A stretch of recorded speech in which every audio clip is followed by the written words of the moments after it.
রাহাত হাসান আপনি জানতেছেন উলঙ্গ হয়ে ওযু করলে কি ওযু হবে? টিকটিকি ও মাকড়সা মারা কি গুনাহের কাজ? দাঁড়িয়ে গোসল করা যায় না, এটা কতটুকু শরিয়াহ সম্মত? ওযু ছাড়া কোরআন শরীফ স্পর্শ করা যাবে? আসলেই কি ওযু ছাড়া কোরআন শরীফ স্পর্শ করা যাবে? যদি কোনো ছেলে নাভির নিচে প্যান্ট পরে কিন্তু তার জামা দ্বারায় ছতর ঢাকা থাকে, তাতে তার ছতর ঢাকা হবে কি? রেগুলার কোরআন পড়া শেষে সাদাকাল্লাহুল আজিম দোয়া পড়া কি জায়েজ বা ঠিক?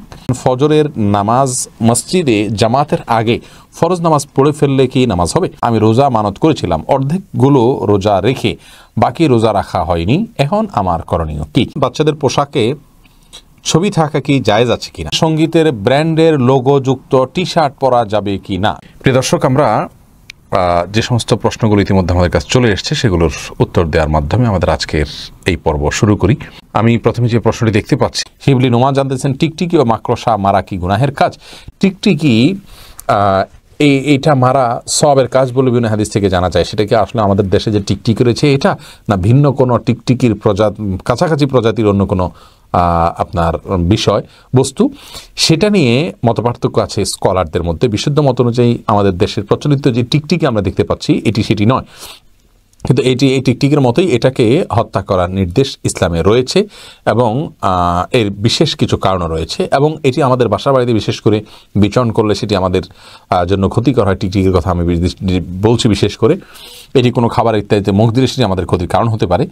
আর মাকড়সা এটা মারা গুনাহের কাজ, মাকড়সা বিনা কারণে মারবো না, যেটি আমাদের কোনো ক্ষতি করছে না। তবে হ্যাঁ, মাকড়সা বাসা ইত্যাদি আপনাদের ভাঙতে হয় পরিষ্কারের খাতিরে, এটা অবশ্যই করতে পারবেন। রাহাত হাসান আপনি জানতেছেন উলঙ্গ হয়ে ওযু করলে কি ওযু হবে? উলঙ্গ হয়ে যদি কেউ ওযু করেন ওযু হয়ে যাবে, কিন্তু এটা নির্লজ্জ কর্ম এবং অনুচিত, কারাহাত বা মাকরুহ থেকে খালি নয়। হুলিয়া নাসরিন জানতে চেয়েছেন, আমার এক আত্মীয় বললেন দাঁড়িয়ে গোসল করা যায় না, এটা কতটুকু শরিয়াহ সম্মত? না, এরকম কোনো কথা কোরআন হাদিসে বলা হয়নি যে দাঁড়িয়ে গোসল করা যাবে না। না, এরকম কোনো কথা কোরআন হাদিসে বলা হয়নি যে দাঁড়িয়ে গোসল করা যাবে না। আকিব আপনি জানতে চেয়েছেন, একজন প্রসিদ্ধ আলেম বলেছেন ওযু ছাড়া কোরআন শরীফ স্পর্শ করা যাবে না, করা যাবে? আসলেই কি ওযু ছাড়া কোরআন শরীফ স্পর্শ করা যাবে? এটি যে আলেম বলেছেন এটি তার মত এবং বিচ্ছিন্ন মত। সংখ্যাগরিষ্ঠ আলেমদের, সারা বিশ্বের স্কলারদের মত হলো যে ওযু ছাড়া কোরআন স্পর্শ করা যাবে না। রাসূল করিম সাল্লাল্লাহু আলাইহি সাল্লামের বিভিন্ন সাহাবায়ে কেরাম থেকে বেশ অনেকগুলো হাদিস বর্ণিত রয়েছে যেগুলো প্রমাণ করে যে ওযু ছাড়া কোরআন স্পর্শ করা।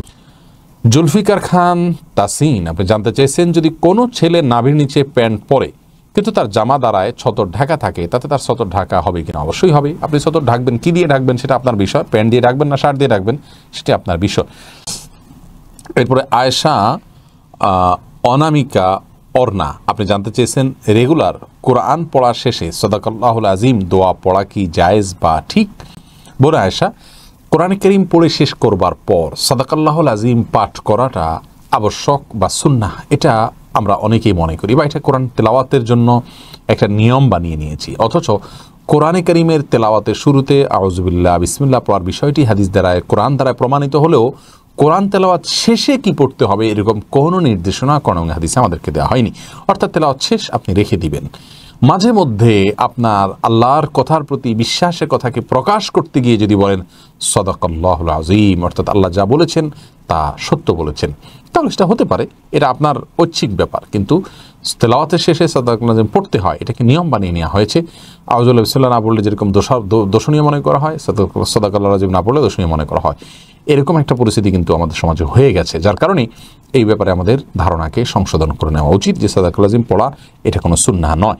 যদি নিয়ম বানিয়ে নেওয়া হয় তাহলে এটা না পড়াই উচিত। বরং এমডি ফরহাদ হোসেন আপনি জানতে চেয়েছেন, ফজরের নামাজ মসজিদে জামাতের আগে ফরজ নামাজ পড়ে ফেললে কি নামাজ হবে? নামাজ হয়ে যাবে, বিশেষ কারণে যদি আপনি পড়েন নামাজ হয়ে যাবে, কোনো অসুবিধা নেই। এমডি দেলোয়ার হোসেন DSAID থেকে আপনি জানতে চেয়েছেন, আমি রোজা মানত করেছিলাম, অর্ধেকগুলো রোজা রেখে বাকি রোজা রাখা হয়নি, এখন আমার করণীয় কি? দেখুন, আপনি রোজা মানত করেছেন, অর্ধেক রেখে রাখেননি, বাকিগুলো আপনাকে রাখতে হবে। সাইমা আপনি জানতে চেয়েছেন, বাচ্চাদের পোশাকে ছবি থাকা কি জায়েজ আছে কিনা? বোন রুবায়েত, আপনার প্রশ্ন উত্তর হলো বাচ্চাদের পোশাকে ছবি না থাকা উচিত, কারণ রাসূল করিম সাল্লাল্লাহু আলাইহি সাল্লাম বলেছেন লা তাদখুলুল মালাইকাতু বাইতান ফিহি কালবুন ওয়া তাসাবির, যে বাসায় কুকুর, অর্থাৎ পাহাড়ের কুকুর হলে ভিন্ন কথা, এছাড়া সাধারণ কুকুর এবং কোনো জীবজন্তুর ছবি থাকে সেখানে আল্লাহর রহমতের ফেরেশতারা প্রবেশ করেন না। যার কারণে বাচ্চাদের পোশাকে এ ধরনের ছবি না থাকা উচিত। তবে আজকাল বাচ্চাদের পোশাক ছবি ছাড়া পাওয়া যায় না। যদি একেবারে ছোটোখাটো হয়, বোঝা না যায়, তাহলে সেক্ষেত্রে অসুবিধা নেই, কিন্তু চেষ্টা করা উচিত যাতে ছবি ছাড়া পোশাক নেওয়া হয়। ইহাম আহমেদ জানতে চেয়েছেন সঙ্গীতের ব্র্যান্ডের লোগোযুক্ত টি শার্ট পরা যাবে কি না। সঙ্গীতের ব্র্যান্ডের লোগোযুক্ত টি শার্ট পরা যাবে না, কারণ এটি হলো অন্যায়ের প্রচারণা। আল্লাহ রাব্বুল আলামিন বলেছেন, তাআওয়ানু আলাল বিররি ওয়াত তাকওয়া ওয়ালা তাআওয়ানু আলাল ইসমি ওয়াল উদওয়ান, তোমরা কল্যাণ এবং তাকওয়ার কাছে একে অন্যকে সহযোগিতা করা, কিন্তু সীমালঙ্ঘন এবং গুনাহের কাজে একে অন্যকে সহযোগিতা করো না।